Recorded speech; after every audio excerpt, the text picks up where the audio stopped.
Halo Sobat Belajar, berjumpa lagi di kelas bahasa. Kali ini kita akan membahas tentang laporan observasi.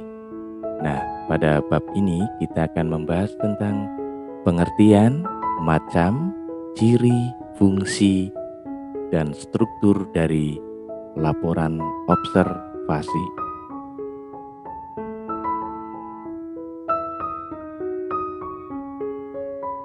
Nah, kita amati gambar berikut. Kira-kira apa yang mereka lakukan ya? Ya, dari gambar tersebut jelas ada dua orang sedang mengamati bintang menggunakan teleskop. Mereka sedang meneropong.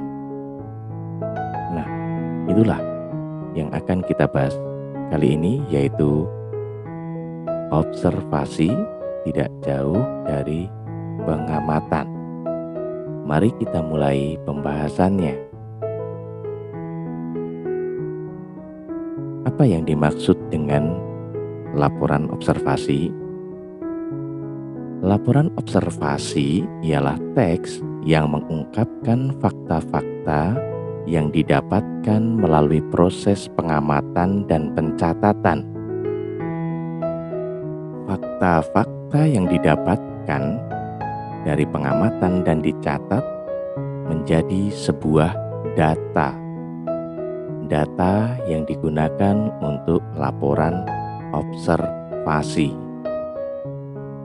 Jadi, laporan observasi semestinya dilengkapi dengan data dan bukan hasil dari rekayasa dan imajinasi. Fakta artinya benar-benar terjadi dan benar-benar sesuai dengan kondisinya, tanpa ditambahi dan tanpa dikurangi. Macam dan jenis dari laporan observasi itu ada 3, yaitu berkaitan dengan fenomena alam, berkaitan dengan peristiwa budaya, dan berkaitan dengan kondisi sosial. Fenomena alam meliputi hewan, tumbuhan, dan keadaan lingkungan. Peristiwa budaya meliputi bahasa, seni, dan adat istiadat. Dan kondisi sosial meliputi transportasi, hukum, dan pendidikan. 3 jenis hal ini dapat menjadi bahan laporan observasi. Lalu, bagaimana ciri-ciri sebuah laporan observasi? Laporan observasi tentu mengandung fakta, karena tadi telah diungkapkan bahwa observasi itu berisi fakta-fakta yang menjadi sebuah data. Mengandung fakta artinya mengandung kebenaran sesuai dengan keadaan yang sesungguhnya. Yang kedua, bersifat objektif. Objektif artinya tidak berat sebelah dan benar-benar sesuai dengan keadaan, apa adanya. Yang ketiga, ditulis secara lengkap dan menyeluruh, utuh, dan sesuai menggambarkan apa yang benar terjadi dan apa yang tampak atau yang telah diamati, tanpa ditambahi ataupun dikurangi.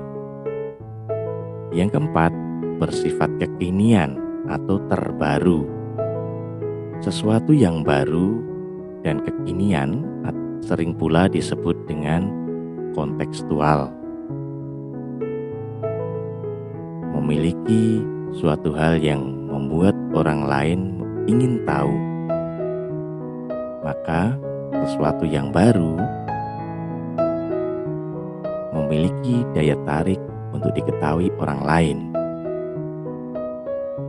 Berikutnya, menambah pengetahuan dan wawasan pembacanya, karena memiliki sifat yang kekinian dan mengandung hal-hal yang baru, membuat orang lain ingin tahu, sehingga bertambahlah pengetahuan dan wawasan bagi orang yang membacanya.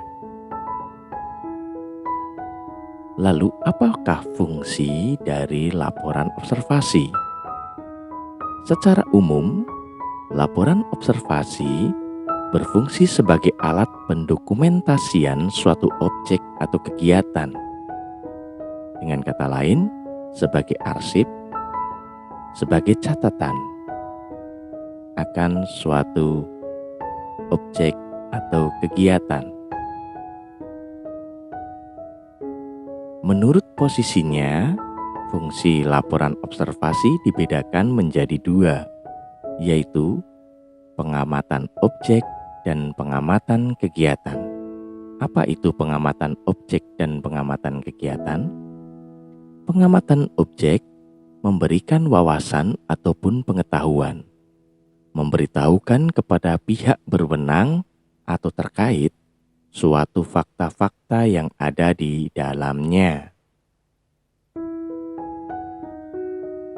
Yang kedua, pengamatan kegiatan adalah sebuah bentuk pertanggungjawaban atas suatu kegiatan yang dilaksanakan oleh penulisnya.